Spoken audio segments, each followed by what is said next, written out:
right? So I know that like qualifying for like fan out terms when you're Mhm, ranking, you want to rank in that top 100, right? mhm, So you rank in that top 100. And I did see some data early on that there was a correlation with uh, the AI bots or the chat GBTs or of the world, like whatever you want to call the the machine layer mhm, of which, defining that like a search engine's not like a big LLM and like what the mhm. differences are, I think might be might be useful because I think that there's some Yeah. kind of correlations of uh, some of the formulas and things that they do, but it is uniquely different.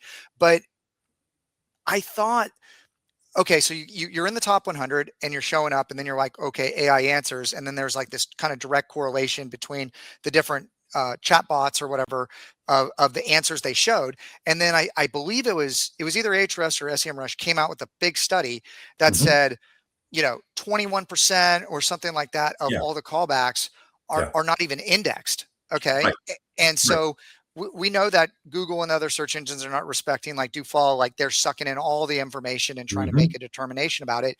And I'm mhm. assuming that the AI is doing the same thing. It's got access to everything. And Yeah. it's like it is making assumptions. So one of the things you even talked about too was how do you measure influencing through a framework or something like that, how the AIs understand and process it, but without giving you the citation for what Mhm. they're doing.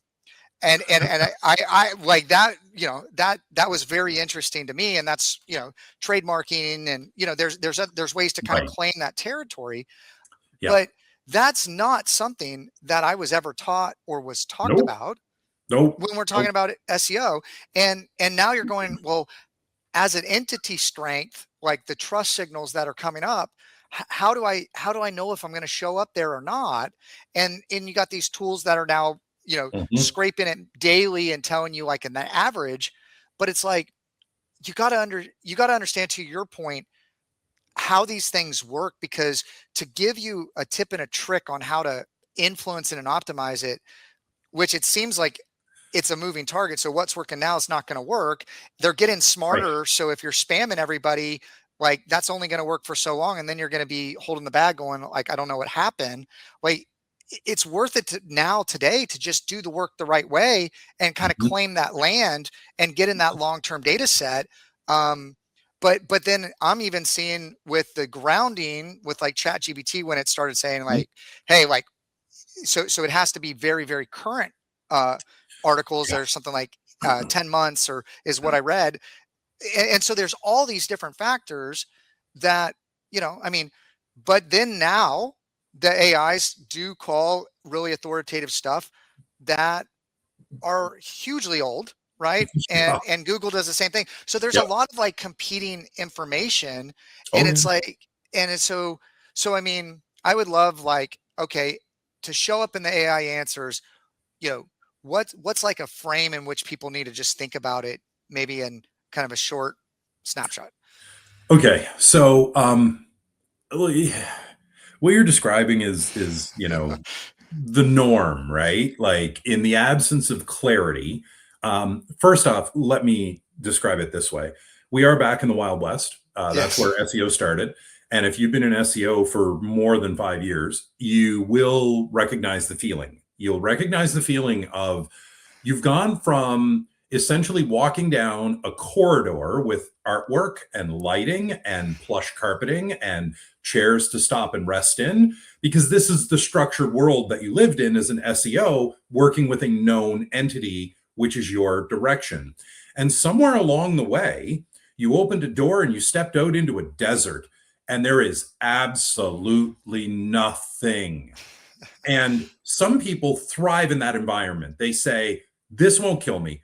I have what I need. Between my skills and the raw entity of this desert, I will be able to survive.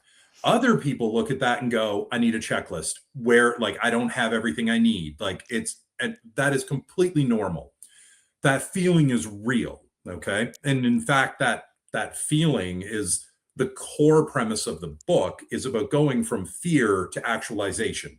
Hmm. So yeah, you're uncomfortable now, but I'm going to give you a bunch of frameworks you can use to build comfort around. And you'll get there as you read it. Um, but the reality is that, look, there's a lot of stuff that you should have been doing. We touched on, like, were you doing good SEO or are you doing mediocre SEO? Okay. One way that I would cut that is, do you have structured data in place? And a lot of people are going to raise their hand and they're going to say, "Oh yeah, I got it." And I'm going to go, "Okay, did you use every piece of structured data that you could across every area of your website that you could?" "Oh, well, no, I only used it here." You know what? Mediocre SEO. Good SEO starts at, you've done all of the work, not some of the work.